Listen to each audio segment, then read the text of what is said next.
ನಮಸ್ಕಾರ. ಅಧ್ಯಾಯ 47. ನಾಗಮಹಾಶಯ ಮತ್ತು ಸುರೇಂದ್ರನಾಥ. ಶ್ರೀರಾಮಕೃಷ್ಣರ ಗೃಹಸ್ಥ ಭಕ್ತರಲ್ಲಿ ಅಗ್ರಗಣ್ಯರೇ ನಾಗಮಹಾಶಯರು. ತ್ಯಾಗ, ಭಕ್ತಿ, ವೈರಾಗ್ಯದಿಂದ ಪೋಷಿತರಾಗಿ ಸಂಸಾರಿಗಳ ಮಧ್ಯದಲ್ಲಿ ಬೆಳಗುತ್ತಿದ್ದರು. ಕಡಲಿನ ಮಧ್ಯದಲ್ಲಿ ಬೆಳಗುವ ದೀಪ ಸ್ತಂಭದಂತೆ ಇದೆ ಇವರ ಜೀವನ. ಎಷ್ಟೊಂದು ಹಡಗುಗಳಿಗೆ ಅದು ದಾರಿಯನ್ನು ತೋರುವುದು. ನಾಗಮಹಾಶಯ ತಾನು ಸನ್ಯಾಸಿಯಾಗಬೇಕು ಎಂದು ಶ್ರೀರಾಮಕೃಷ್ಣರನ್ನು ಕೇಳಿಕೊಳ್ಳುತ್ತಾನೆ. ಆಗ ಶ್ರೀರಾಮಕೃಷ್ಣರು, ಇಲ್ಲ, ನೀನು ಗೃಹಸ್ಥನಾಗಿಯೇ ಇರು. ನೀನು ಇತರ ಗೃಹಸ್ಥರಿಗೆ ಮೇಲ್ಪಂಕ್ತಿಯಾಗಬೇಕು. ನಿನ್ನನ್ನು ನೋಡಿದಾಗ ಹೀಗೆ ಸಂಸಾರದಲ್ಲಿ ಬಾಳುವುದಕ್ಕೆ ಸಾಧ್ಯ ಎಂಬ ಭರವಸೆ ಅವರಿಗೆ ಬರಬೇಕು ಎಂದು ಹೇಳುತ್ತಾರೆ. ಮಾಯೆಯ ಬಲೆಯಿಂದ ತಪ್ಪಿಸಿಕೊಳ್ಳುವುದಕ್ಕೆ 2 ದಾರಿಗಳಿವೆ. ಒಂದು, ಆ ಬಲೆಗಿಂತ ದೊಡ್ಡದಾಗಿ ಬೆಳೆಯುವುದು. ಬಲೆ ಎಷ್ಟು ದೊಡ್ಡದಾದರೆ ಅದಕ್ಕಿಂತ ದೊಡ್ಡದಾಗುತ್ತಾ ಬಂದರೆ ಮಾಯೆ ಅವನನ್ನು ಬಿಟ್ಟು ಬಿಡುವಳು. ಹೀಗೆ ದೊಡ್ಡದಾಗಿ ತಪ್ಪಿಸಿಕೊಂಡು ಹೋಗುವುದಕ್ಕೆ ಎಲ್ಲರಿಗೂ ಸಾಧ್ಯವಿಲ್ಲ. ನಾನೇ ಬ್ರಹ್ಮವೆಂದು ಸಾರುವ ಕೆಲವು ಜ್ಞಾನಿಗಳಿಗೆ ಮಾತ್ರ ಸಾಧ್ಯ. ಇನ್ನೊಂದು ಸುಲಭವಾದ ಹಾದಿ ಇದೆ. ಅದೇ ಸಣ್ಣದಾಗಿ ಬಲೆಯ ಕಂಡಿ ಮೂಲಕ ತೂರಿ ಹೋಗುವುದು. ಬಲೆಯ ಕಂಡಿ ಎಷ್ಟು ಸಣ್ಣದಾದರೆ ಅದಕ್ಕಿಂತ ಸಣ್ಣದಾಗುವುದು. ಆಗ ಮಾಯೆಗೆ ಬೇಜಾರಾಗಿ ಇವನನ್ನು ಬಿಟ್ಟು ಬಿಡುವಳು.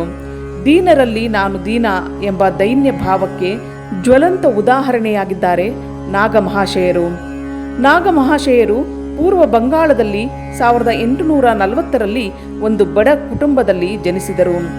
ಅವರ ಪೂರ್ತಿ ಹೆಸರು ದುರ್ಗಾಚರಣ ನಾಗ ಎಂದು. ಅವರು ಬಾಲ್ಯದಲ್ಲಿಯೇ ತಾಯಿಯನ್ನು ಕಳೆದುಕೊಂಡರು. ಅವರ ತಂದೆ ಮತ್ತು ಚಿಕ್ಕಮ್ಮ ಅವರನ್ನು ಬೆಳೆಸಿದರು. ಬಾಲ್ಯದಿಂದಲೂ ಸತ್ಯನಿಷ್ಠರು, ಸ್ನೇಹಿತರಿಗೆಲ್ಲ ಬೇಕಾದವರಾಗಿದ್ದರು.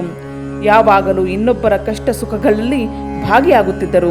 ಅವರ ಮನೆಯಿಂದ ತುಂಬ ಹತ್ತಿರವಿದ್ದ ಹೈಸ್ಕೂಲಿಗೆ 10 ಮೈಲಿಗಳು. ಅದು ಇದ್ದುದು ಢಾಕಾದಲ್ಲಿ. ನಾಗಮಹಾಶಯರು ಪ್ರತಿದಿನ 10 ಮೈಲಿ ನಡೆದುಕೊಂಡು ಶಾಲೆಗೆ ಹೋಗಿ ಬರುತ್ತಿದ್ದರು. ಅನಂತರ ಅವರು ಹೋಮಿಯೋಪತಿಯನ್ನು ಕಲಿತು ಕಲ್ಕತ್ತೆಯಲ್ಲಿ ವೈದ್ಯರಾದರು. ಆದರೆ ರೋಗಿಗಳಿಂದ ನಿರ್ದಿಷ್ಟವಾದ ಫೀಸನ್ನು ತೆಗೆದುಕೊಳ್ಳುತ್ತಿರಲಿಲ್ಲ.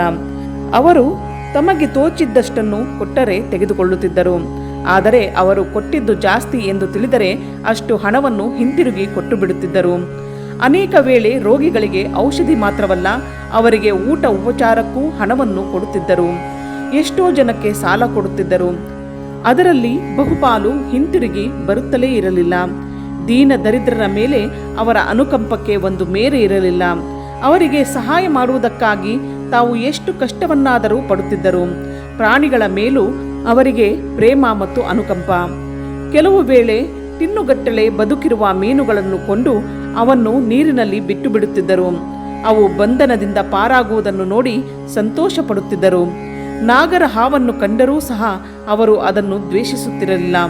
ಕಾಡಿನಲ್ಲಿರುವ ಹಾವುಗಳಿಗೆಲ್ಲ ನಾವು ಅಂಜಬೇಕಾಗಿರುವುದು ನಮ್ಮ ಮನಸ್ಸಿನ ಹುತ್ತದಲ್ಲಿರುವ ಆಸೆ ಎಂಬ ಹಾವಿಗೆ ನಾವು ಅಂಜಬೇಕು ಎಂದು ಹೇಳುತ್ತಿದ್ದರು. ಅವರಿಗೆ ಬಾಲ್ಯದಲ್ಲೇ ಮದುವೆಯಾಗಿತ್ತು. ಆದರೆ ಅವರಿಗೆ ಗೃಹಸ್ಥ ಜೀವನದ ಮೇಲೆ ಸ್ವಲ್ಪವೂ ಅಭಿರುಚಿ ಇರಲಿಲ್ಲ.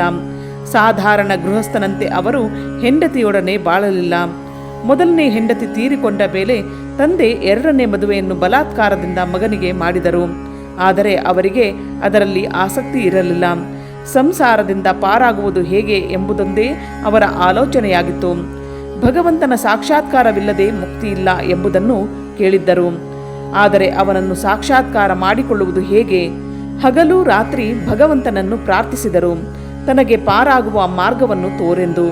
ಗುರುವಿಲ್ಲದೆ ಆಧ್ಯಾತ್ಮಿಕ ಜೀವನದಲ್ಲಿ ಒಬ್ಬ ಮುಂದುವರಿಯಲಾರ ಎಂಬುದನ್ನು ಒಬ್ಬ ಸಾಧುವಿನಿಂದ ಕೇಳಿದ್ದರು. ಪ್ರತಿದಿನ ಗಂಗಾ ನದಿ ತೀರದಲ್ಲಿ ಕುಳಿತುಕೊಂಡು ತನಗೆ ಒಬ್ಬ ಗುರುವನ್ನು ಕಳಿಸೆಂದು ಭಗವತಿಗೆ ಪ್ರಾರ್ಥನೆ ಮಾಡುತ್ತಿದ್ದರು. ಗಂಗಾ ನದಿಗೆ ಸ್ನಾನಕ್ಕೆಂದು ಬರುವವರಲ್ಲಿ ಯಾರಾದರೂ ತನಗೆ ಆಧ್ಯಾತ್ಮಿಕ ಜೀವನದಲ್ಲಿ ಮಾರ್ಗದರ್ಶಕರು ಸಿಕ್ಕುವರೇನೋ ಎಂದು ನೋಡುತ್ತಿದ್ದರು. ಒಂದು ದಿನ ಹೀಗೆ ಗಂಗಾ ನದಿ ತೀರದಲ್ಲಿ ಮೆಟ್ಟಿಲ ಮೇಲೆ ನಾಗಮಹಾಶಯರು ಕುಳಿತಿದ್ದಾಗ ಒಂದು ದೋಣಿ ಅವರ ಎದುರಿಗೆ ಬಂದು ನಿಂತಿತು. ಅದರಲ್ಲಿ ಅವರ ಕುಲಗುರುಗಳು ಇದ್ದರು. ನೀವು ಏತಕ್ಕೆ ಕಲ್ಕತ್ತೆಗೆ ಬಂದಿರಿ ಎಂದು ನಾಗಮಹಾಶಯ ಕೇಳಿದಾಗ, ನನಗೆ ಭಗವತಿಯಿಂದ ನಿನಗೆ ಉಪದೇಶ ಕೊಡುವಂತೆ ಆದೇಶವಾಗಿದೆ, ಅದಕ್ಕಾಗಿ ಬಂದೆ ಎಂದರು. ಉಪದೇಶ ಪಡೆದ ಮೇಲೆ ಅವರ ಆಧ್ಯಾತ್ಮಿಕ ಪ್ರವೃತ್ತಿ ಚೆನ್ನಾಗಿ ಜಾಗೃತವಾಯಿತು. ಹಗಲು ಹೊತ್ತು ರೋಗಿಗಳಿಗೆ ಔಷಧಿ ಕೊಡುತ್ತಿದ್ದರು. ರಾತ್ರಿ ಹೊತ್ತು ಗಂಗಾ ನದಿ ತೀರದಲ್ಲಿ ಸಾಧನೆ ಮಾಡುತ್ತಿದ್ದರು. ಅನೇಕ ವೇಳೆ ಧ್ಯಾನ ಮಾಡುತ್ತಿದ್ದಾಗ ಅವರಿಗೆ ಬಾಹ್ಯ ಪ್ರಜ್ಞೆಯೇ ಇರುತ್ತಿರಲಿಲ್ಲ. ಈ ಮಗನನ್ನು ನೋಡಿ ತಂದೆಗೆ ದುಃಖ. ಸಾಧಾರಣ ಮನುಷ್ಯರಂತೆ ಮಗ ಹಣ ಸಂಪಾದನೆ ಮಾಡುತ್ತಾ ಸಂಸಾರವನ್ನು ನೋಡಿಕೊಳ್ಳುತ್ತಿಲ್ಲವಲ್ಲ ಎಂದು. ಇವನನ್ನು ಮದುವೆಯಾದ ಹುಡುಗಿಯ ದುರದೃಷ್ಟಕ್ಕೆ ಮಾವ ತುಂಬ ವ್ಯಥೆಪಟ್ಟ. ಆದರೆ ಆ ಹುಡುಗಿ ಮಾತ್ರ ಸಾಧಾರಣ ಹೆಂಗಸರಂತೆ ತನ್ನ ಅದೃಷ್ಟವನ್ನು ಹಳಿದುಕೊಳ್ಳಲಿಲ್ಲ. ತನ್ನ ಗಂಡ ಸಾಧಾರಣ ಮನುಷ್ಯನಲ್ಲ, ಅವರ ಆಧ್ಯಾತ್ಮಿಕ ಜೀವನಕ್ಕೆ ತಾನು ಆತಂಕವಾಗಬಾರದೆಂದು ಆ ಗಂಡನಿಗೆ ಸಂಪೂರ್ಣ ಸ್ವಾತಂತ್ರ್ಯವನ್ನು ಕೊಟ್ಟಳು. ಸುರೇಶ್ ಚಂದ್ರ ದತ್ತ ಎಂಬುವನು ನಾಗಮಹಾಶಯನ ಪರಮ ಸ್ನೇಹಿತ. ಅವರಿಬ್ಬರು ಅನೇಕ ವೇಳೆ ದೀರ್ಘವಾಗಿ ಆಧ್ಯಾತ್ಮಿಕ ವಿಷಯಗಳನ್ನು ಚರ್ಚಿಸುತ್ತಿದ್ದರು. ಆದರೆ ಬರೀ ಚರ್ಚೆಯಿಂದ ನಾಗಮಹಾಶಯರಿಗೆ ತೃಪ್ತಿ ಸಿಕ್ಕಲಿಲ್ಲ. ಅವರಿಗೆ ಅನುಭವ ಬೇಕಾಗಿತ್ತು. ಯಾರು ಕೊಡಬಲ್ಲರು ಈ ಅನುಭವವನ್ನು ಎಂದು ಕಾತರಿಸುತ್ತಿದ್ದರು. ಸುರೇಶ್ ಚಂದ್ರ ಕೇಶವಸೇನನ ಮೂಲಕ ಶ್ರೀರಾಮಕೃಷ್ಣರ ವಿಷಯವನ್ನು ಕೇಳಿದ್ದನು. ಅದನ್ನು ನಾಗಮಹಾಶಯರಿಗೆ ತಿಳಿಸಿರಲಿಲ್ಲ. 2 ತಿಂಗಳ ನಂತರ ತಿಳಿಸಿದ. ಶ್ರೀರಾಮಕೃಷ್ಣರನ್ನು ನೋಡಬೇಕೆಂಬ ಉತ್ಕಟ ಆಕಾಂಕ್ಷೆ ನಾಗಮಹಾಶಯರಲ್ಲಿ ಹುಟ್ಟಿತು. ಮಾರನೇ ದಿನವೇ ಇಬ್ಬರು ದಕ್ಷಿಣೇಶ್ವರಕ್ಕೆ ಹೋದರು. ಶ್ರೀರಾಮಕೃಷ್ಣರ ಕೋಣೆಯ ಸಮೀಪಕ್ಕೆ ಬಂದರು. ಕೋಣೆಯ ಮುಂದೆ ಹಾಜ್ರ ಕುಳಿತುಕೊಂಡಿದ್ದ. ಇವರು ಶ್ರೀರಾಮಕೃಷ್ಣರೆಲ್ಲಿ ಎಂದು ಅವನನ್ನು ಕೇಳಿದರು. ಅದಕ್ಕೆ ಆತ, ಅವರು ಇವತ್ತು ಚಂದ್ರನಗರಕ್ಕೆ ಹೋಗಿದ್ದಾರೆ, ಮತ್ತೊಂದು ದಿನ ಬನ್ನಿ ಎಂದು ಹೇಳಿದ. ಅವರು ನಿರಾಶೆಯಿಂದ ಹಿಂದಿರುಗುವುದರಲ್ಲಿದ್ದರು. ಆಗ ಒಳಗಿನ ಕೋಣೆಯಿಂದ ಒಬ್ಬರು ಬಂದು ಇವರನ್ನು ಒಳಗೆ ಬನ್ನಿ ಎಂದು ಕರೆದರು. ಅವರೇ ಶ್ರೀರಾಮಕೃಷ್ಣರು. ಹಾಜ್ರ ಕೆಲವು ವೇಳೆ ಹೀಗೆ ಹೇಳಿ ಅಪರಿಚಿತರು ಬರದೇ ಇರಲಿ ಎಂದು ಮಾಡುತ್ತಾನೆ ಎಂದರು. ಇವರಿಗೆ ಹತ್ತಿರ ಬಂದು ಕುಳಿತುಕೊಳ್ಳಿ ಎಂದರು. ನಾಗಮಹಾಶಯರು ಶ್ರೀರಾಮಕೃಷ್ಣರನ್ನು ಮುಟ್ಟಬೇಕೆಂದು ಆಶಿಸಿದರು. ಆದರೆ ಅದಕ್ಕೆ ಶ್ರೀರಾಮಕೃಷ್ಣರು ಒಪ್ಪಲಿಲ್ಲ. ಬಹುಶಃ ನಾನು ಅದಕ್ಕೆ ಯೋಗ್ಯನಲ್ಲವೇನೋ ಎಂದು ನಾಗಮಹಾಶಯರು ಭಾವಿಸಿದರು. ಶ್ರೀರಾಮಕೃಷ್ಣರನ್ನೇ ಒಂದೇ ಸಮನೆ ನೋಡುತ್ತಿದ್ದರು. ಏಕೆ ಹೀಗೆ ನೋಡುತ್ತಿರುವೆ ಎಂದು ಶ್ರೀರಾಮಕೃಷ್ಣರು ಕೇಳಿದರು. ಆಗ ನಾಗಮಹಾಶಯರು, ನನಗೆ ನಿಮ್ಮನ್ನು ನೋಡಬೇಕೆಂದು ತುಂಬ ಆಸೆಯಿತ್ತು, ಈಗ ನಾನು ತೃಪ್ತನಾದೆ ಎಂದರು. ಶ್ರೀರಾಮಕೃಷ್ಣರು ಇಬ್ಬರಿಗೂ ಪಂಚವಟಿ ಸಮೀಪಕ್ಕೆ ಹೋಗಿ ಧ್ಯಾನ ಮಾಡಿ ಎಂದರು. ಅನಂತರ ಅವರು ಶ್ರೀರಾಮಕೃಷ್ಣರ ಬಳಿಗೆ ಬಂದರು. ಅವರನ್ನು ಕಾಳಿಕಾ ಮಾತೆಯ ದೇವಸ್ಥಾನಕ್ಕೆ ಕರೆದುಕೊಂಡು ಹೋದರು. ಸಂಜೆ 5 ಗಂಟೆ ಹೊತ್ತಿಗೆ ಅವರು ಹಿಂದಿರುಗಿದರು. ಮತ್ತೊಮ್ಮೆ ಬನ್ನಿ, ಆಗ ಮಾತ್ರ ನಿಮ್ಮ ಪರಿಚಯ ಗಾಢವಾಗಬಲ್ಲದು ಎಂದು ಶ್ರೀರಾಮಕೃಷ್ಣರು ಹೇಳಿದರು. ಮತ್ತೆ ಬರಲು ನಾಗಮಹಾಶಯರಿಗೆ 1 ವಾರ ಹಿಡಿಯಿತು. ಅಲ್ಲಿಯವರೆಗೆ ಎಂದು ಅವರನ್ನು ಹೋಗಿ ನೋಡುತ್ತೇನೆಯೋ ಎಂದು ತವಕಪಡುತ್ತಿದ್ದರು. ಅವರನ್ನು ನೋಡಿದ ಶ್ರೀರಾಮಕೃಷ್ಣರು, ನಾನು ನಿನ್ನನ್ನೇ ಯೋಚಿಸುತ್ತಿದ್ದೆ, ನೀನು ಬಂದದ್ದು ಒಳ್ಳೆಯದಾಯಿತು ಎಂದರು. ಮತ್ತೆ, ನೀನು ಅಂಜಬೇಕಾಗಿಲ್ಲ, ನೀನು ಆಗಲೇ ಬಹಳ ಮೇಲಿನ ಮಟ್ಟದಲ್ಲಿ ಇದ್ದೀಯೆ ಎಂದು ಧೈರ್ಯವನ್ನು ಹೇಳಿದರು. ಸ್ವಲ್ಪ ತಂಬಾಕನ್ನು ಸಿದ್ಧ ಮಾಡು ಎಂದು ಅವರಿಗೆ ಹೇಳಿದರು. ಅದಕ್ಕೆ ನಾಗಮಹಾಶಯರು ಹೊರಗೆ ಹೋದ ಮೇಲೆ ಶ್ರೀರಾಮಕೃಷ್ಣರು ಸುರೇಶನಿಗೆ, ನೀನು ಇದನ್ನು ಗಮನಿಸಿದೆಯಾ? ಇವನೊಂದು ಕೋರೈಸುತ್ತಿರುವ ಬೆಂಕಿಯಂತೆ ಇರುವನು ಎಂದರು. ನಾಗಮಹಾಶಯರು ಮತ್ತೊಂದು ಸಲ ದಕ್ಷಿಣೇಶ್ವರಕ್ಕೆ ಹೋದಾಗ ಶ್ರೀರಾಮಕೃಷ್ಣರು ಒಬ್ಬರೇ ಇದ್ದರು. ನಾಗಮಹಾಶಯರನ್ನು ನೋಡಿದೊಡನೆ ಏನನ್ನೋ ಹೇಳಿಕೊಳ್ಳುತ್ತಾ ಕೋಣೆಯಲ್ಲಿ ಸಂಚರಿಸತೊಡಗಿದರು. ನಾಗಮಹಾಶಯರಿಗೆ ಏನೋ ಅಂಜಿಕೆಯಾಯಿತು. ಶ್ರೀರಾಮಕೃಷ್ಣರು, ನೀನು ಒಬ್ಬ ವೈದ್ಯ, ನನ್ನ ಕಾಲಿಗೆ ಏನಾಗಿದೆ ಹೇಳು ಎಂದರು. ನಾಗಮಹಾಶಯರು ಅವರ ಕಾಲನ್ನು ಮೃದುವಾಗಿ ಮುಟ್ಟಿ ನೋಡಿದರು. ಆದರೆ ಅವರಿಗೆ ಯಾವ ದೋಷವೂ ಕಾಣಲಿಲ್ಲ. ಶ್ರೀರಾಮಕೃಷ್ಣರು, ಚೆನ್ನಾಗಿ ಪರೀಕ್ಷೆ ಮಾಡಿ ನೋಡು ಎಂದರು. ಆಗ ಮಹಾಶಯರಿಗೆ ಗೊತ್ತಾಯಿತು, ಹೋದ ವೇಳೆ ತಮಗೆ ಶ್ರೀರಾಮಕೃಷ್ಣರ ಪಾದಗಳನ್ನು ಮುಟ್ಟಬೇಕೆಂಬ ಆಸೆಯಿತ್ತು. ಅದನ್ನು ಈಗ ಅವರು ಕರುಣಿಸುತ್ತಿರುವರು ಎಂದು. ನಾಗಮಹಾಶಯರು ಕಣ್ಣಿನಲ್ಲಿ ಆನಂದ ಬಾಷ್ಪವನ್ನು ಸುರಿಸುತ್ತಾ ಅವರ ಕಾಲುಗಳನ್ನು ತಮ್ಮ ಹಣೆಗೆ ಒತ್ತಿಕೊಂಡು ಅದನ್ನು ಒತ್ತತೊಡಗಿದರು. ಅನಂತರ ನಾಗಮಹಾಶಯರು ಹೇಳುತ್ತಿದ್ದರು, ಶ್ರೀರಾಮಕೃಷ್ಣರನ್ನು ಯಾರು ಯಾವುದಕ್ಕೂ ಕೇಳಬೇಕಾಗಿರಲಿಲ್ಲ. ಅವರವರ ಮನಸ್ಸಿನಲ್ಲಿರುವ ಭಾವನೆಯನ್ನು ತಿಳಿದುಕೊಂಡು ಅದನ್ನು ಅವರವರಿಗೆ ಅನುಗ್ರಹಿಸುತ್ತಿದ್ದರು ಎಂದು. ಇನ್ನು ಮೇಲೆ ನಾಗಮಹಾಶಯರು ಶ್ರೀರಾಮಕೃಷ್ಣರನ್ನು ತಮ್ಮ ಇಷ್ಟ ದೈವವೆಂದು ಪರಿಗಣಿಸತೊಡಗಿದರು. ಅವರೇ ಕೃಪೆ ಇಟ್ಟು ನನಗೆ ಅವರು ಯಾರು ಎಂಬುದನ್ನು ಹೇಳಿದರು.